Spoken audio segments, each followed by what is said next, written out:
Hello everyone, সবাই কেমন আছো? আজ দুপুরে আমি কি বানিয়েছি তা শেয়ার করলাম। দুপুরে আমি বানিয়েছিলাম পালক এগ কারি আর মসুর ডাল দিয়ে আলু আলু দিয়ে কারি বানিয়েছিলাম। মসুর ডালে বড়ার কারি বলতে পারো।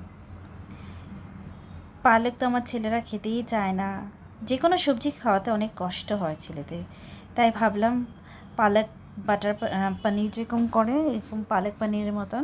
পালক পনিরটা আবার খেয়ে ফেলে, পনির যেহেতু ভালো পায়, তাই পনির তো ছিল না বাড়িতে, আমি এগ দিয়েই বানিয়ে দিয়েছি ওদেরকে পালক পনিরের মতন রেসিপিটা। আর আজকে তো আমার অনেক দেরি হয়ে গেছিলো লাঞ্চ করতে করতে, দুজনকে তো দিয়ে দিয়েছি, বাট আমি কিছু ডাস্টিংয়ের কাজ করতেছিলাম, তাই অনেক দেরি হয়ে গেছে। এই হলো আমার লাঞ্চ, আমি নিয়ে নিয়েছি। খুব খুব খুব খিদে পেয়েছে, যেহেতু অনেক কাজ করেছি আজকে। আর আজকে যে একদম ডাইনিং টেবিলে বসে খেতে ইচ্ছা করছিল না, তাই ভাবলাম একটা মুভি চালিয়ে দিই টিভিতে, আর সিটিং রুমে বসে আরাম করে রিল্যাক্স হয়ে খাই। আর আমার রুমটা দেখে তো বোঝাই যাচ্ছে যে কত বেলা হয়ে গেছে। এই হলো আজকে আমার দুপুরের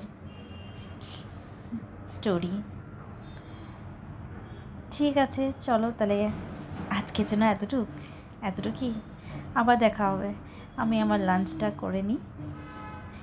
বাই বাই। আর এই কারিটা খুবই টেস্ট হয়েছিল, অনেক দিন পর বানিয়েছিলাম এই মসুর ডাল দিয়ে বড়া করে কারিটা, তা অনেক দিন পর খাওয়াতে আরও বেশি ভালো লাগছিল। চলো আর আজকের জন্য এতটুকুই, বাই বাই, টাটা, আবার দেখা হবে।